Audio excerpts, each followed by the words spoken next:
Hello and welcome to Lenovo Unboxed. This is Gavin, as always, with my good friend Kevin. I'd forgotten actually. Kevin, I'm troubled today. Yeah. I don't think we have any opening theme music for our unboxing videos, and it concerns me. So we should get some. we'll outsource that to our fans, and we'll look for a future contest coming. We're going to get right to it today. We've got a brand new generation of our Yoga franchise. Yep. We were going to unbox Yoga 11S. We've got two different colors, and we're gonna. This is a mystery color. Let's just see what's in the box. All right. We're proud to have a box today. Yes. Not always a given. Not always the case. Today, special. Yeah. So get it rolling, Kevin. All and, right. Let's maybe acclimate people and remind them what the heck yoga is. For people in many countries, Lenovo used to be known as the guys who made ThinkPads. And I feel like last October, when we rolled out the first yoga, that was kind of a turning point, and people started to know us for more than just ThinkPads. Yep. And this beauty here is a big reason why. Agreed. So, as you said before, last year what everyone would have seen would have been the Yoga 13-inch, Sure. creatively named, and the Yoga 11. So the key difference here is that the Yoga 11 was actually a Windows RT, an ARM processor, Windows RT based product. Okay. With all the lower powered, that type and of thing. limitations on what programs could be run, what applications could be run. But 11S, as it says here on the box, full Intel processor up to Core i7, full Windows 8, application compatibility, blah, blah, blah. Okay. But in a small, it's the 11.6-inch display. Correct. There, right? So we're looking at something smaller. I just want to point out, man, in the olden times, we did not have packaging this beautiful. We got a little smudge on it here, but love the box, very artful, and maybe a metaphor for like the attention that goes into the design of these things, you know? So here's the system itself. Just right. for the sake of this being an actual unboxing, we'll show. Sure. Here's your power cord. There's and your user guide. as quick we start. call it, your ship group. What percentage of the people do you think really use the user guide, and what percentage boot it up and try to figure it out themselves? All I can say is what I do. All right. Yeah, I think I don't have to ask. All right, so it comes in a handy-dandy sleeve here. Looks like we have a gray one. All right. Silver. Do you say silver? Or Silver. gray on these? Yeah. It's royal Grayish silver. I'm royal. sure we have a good marketing name for it. We'll Yep. look on the website to see.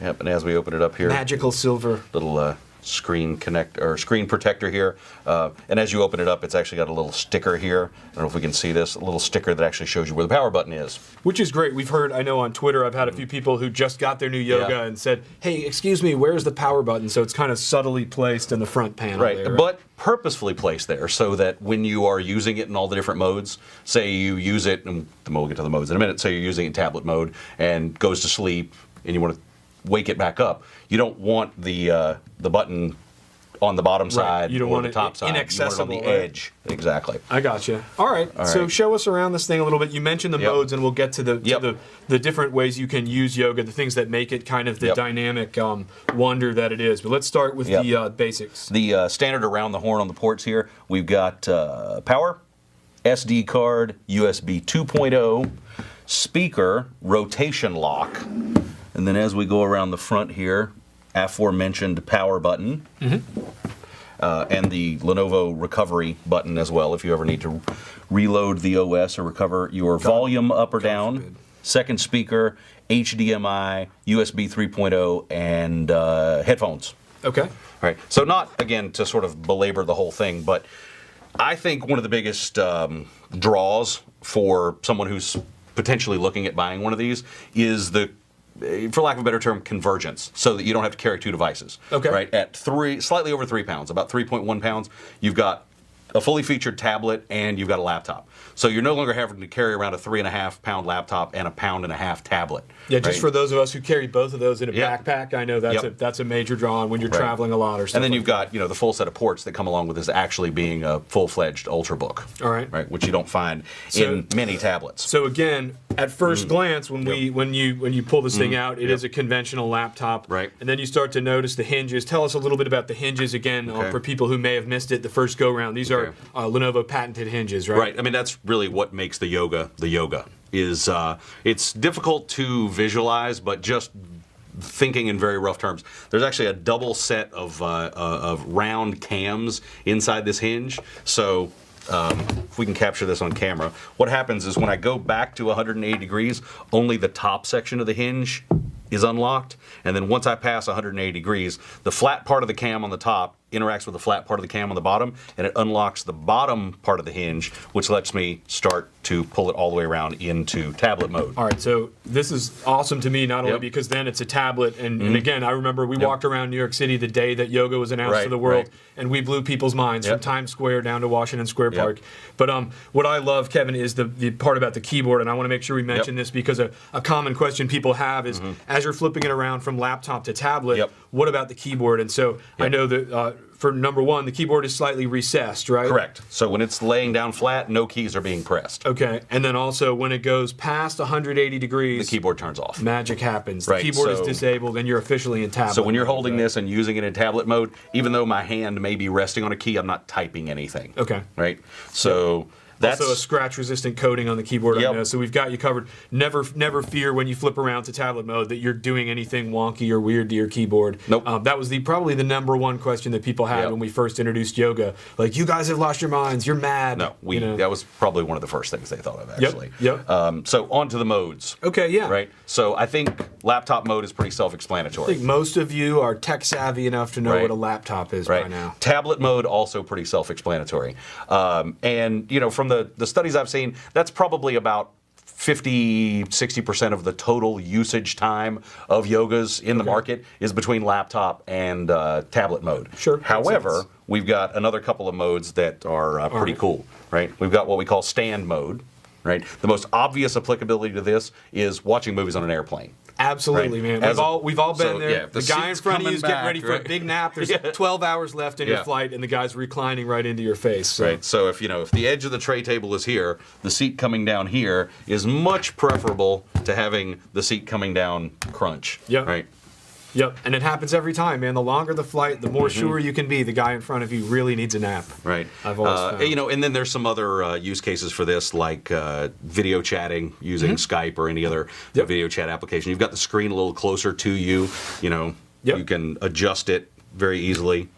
We actually had one of these. We had the original Yoga at our house for a little while, and my wife and I actually used it for cooking. So we had, we put it in a non-greasy spot, not quite close to the stove, but where you're chopping or whatever, and it's a pretty nifty way to cook if you've got your recipe pulled up on your favorite, recipe site or whatever. And now this is tent mode, right? So named for obvious reasons. I'll give you the clear profile of it. Tent mode, Kevin, really some similar uses to stand mode, right? So you're if you're Skyping with somebody, it's a really nice thing to do. Well, actually, the camera's at the bottom here. Oh, so my bad. Want so you wouldn't Skype here, Right. Stand mode is what you want to use for video chatting. Watching a movie, then, number one. Watching a movie and your earlier thing about cooking, right? For recipes and things like that. This sort of gets the guts of the computer or the body of the computer up off the counter. Off the counter, sure. Right? Okay. So you can stand it here, change the angle, do whatever you need to do, and then reach over and just flick the screen to go through your recipe, do whatever. But also, long story short, this mode is a media consumption mode, right? As opposed to laptop where you're actually doing something creative. In laptop mode, you're creating, and you're most likely working, or at the very least, emailing and that sort of thing. Flip around to a tablet or any of these, and you're much more geared towards playtime, watching a movie, having fun, just maybe browsing the web or looking at your apps from the Windows Store, that sort of thing, right? All right. You want to grab our other one? Yeah, so we secretly unboxed another one. And here, I'll grab it and let's take a look. Let's boot this baby up. Here you go. You want to swap with me? All right. And we'll get the silver out of here. Let's get a quick shot of both. Want to flip it around, and you'll need to bring it back to life there. So yeah, here's the two colors available: Clementine Orange and the silver that we were showing you. And again, these are the same colors we had in the first generation. Very popular with people. Worth noting that the Clementine Orange is maybe not available in all countries. So check with your local suppliers. But I will say this for the orange color: we thought it was a girl color when we launched Yoga, and I've seen a lot of men choose that over the silver. So I think we've got two fairly good options for you. Okay. We just wanted to bring this out to show the color ports and everything, obviously the same. Just briefly on specs, like I said, up to i7, up to 256 gigs of storage, up to 8 gigs of RAM, right? So fully configurable as essentially a high-end Ultrabook with all the other cool modes. So we've got... Kevin, is it worth noting that, a few years ago, people were buying netbooks like crazy, right? Yeah. And so this is another comparison about now versus yesterday. Right. the netbook craze was cool while it lasted, but at some point people found, I think, that the devices were too limited. They were small form factor, and that was useful. But this, again, we're talking about an 11-inch form factor with all the power you need, up to Core i7, really the best speed and power you can get, right? Yeah, so the specs in that respect do not vary significantly from the 13. It's really more about offering choice, right? Is your desired form factor a 13-inch laptop and a 13-inch tablet or an 11-inch, right? Shave a bit of weight off this. Like I said, this is 3.1 pounds. To me, this is the ideal form factor to carry around for a total, weight load, 3 pounds, tablet, notebook, kind of everything all in one. Agreed. Anything else to cover today? No, I think that's a pretty exhaustive overview of the Yoga 11S. 11S. And Kevin, what does the S stand for? It's a secret. S for secret. Or your ideas are welcome. We have no idea. But ask yourself one question: do you need 2 devices, or can you do it in one? And this makes a pretty compelling case, I think, for using one device where 2 used to be required. Well, that's why we designed it that way. Right on. That's Yoga 11S. Thanks for being with us. Thank you.